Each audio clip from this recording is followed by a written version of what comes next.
এত বড় সাহস যে আমার মেয়ের মানিজ্য নিয়ে তুমি খেলা করছো? এই মুহূর্তে তোমাকে পরলোকে পাঠিয়ে দিতে পারি, জানো? ওকে তুমি কিছু বলো না বাপি, ওর কোনো দোষ নেই। তুই থাম।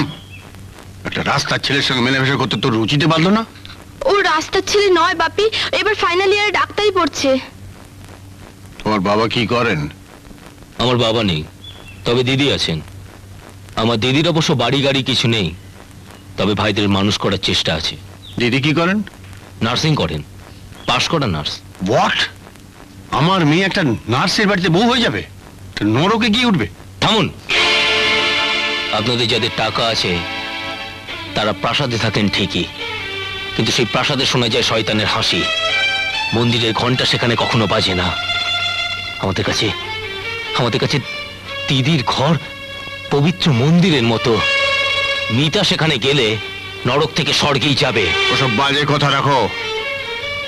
যে আশায় তুমি আমার মেয়ের সঙ্গে মিশছো সেটা আমি পূর্ণ করব। বলো কত টাকা তোমার চাই? কত টাকা পেলে তুমি আমার মেয়েকে ছেড়ে যাবে? এসব কি বলছো বাপি? আমায় বলতে দাও মিতা। আমি জানি আপনার অনেক টাকা আছে, আর সেই টাকা দিয়ে আপনি আমার ভালোবাসাকে কিনতে চান।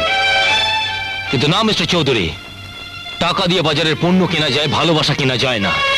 আমি গরিব হতে পারি, কিন্তু ভিখিরি নই।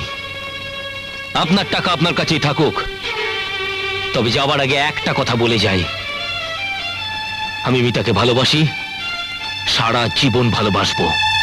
দাঁড়াও।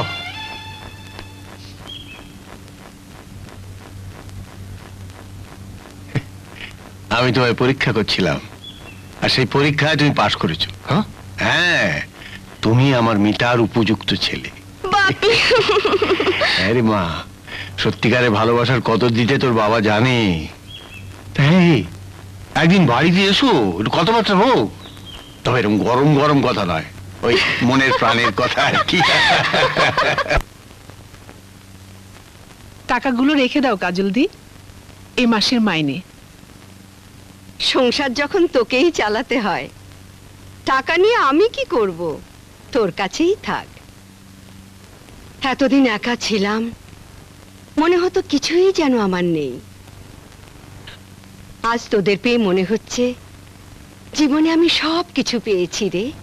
ও কথা বলো না কাজল দি, তোমার ঋণ কোনো দিন শোধ করতে পারবো না। রাস্তা থেকে তুলে এনে তুমি যদি আশ্রয় না দিতে, এতদিনে আমরা অন্ধকারে হারিয়ে যেতাম। তুই দেখিস মালা, সঞ্জয় অনেক বড় হবে, তোর কষ্ট সার্থক হবে রে। তুমি আমাকে আশীর্বাদ করো, সঞ্জয়কে নিয়ে আমার সব স্বপ্ন, আমার আশা।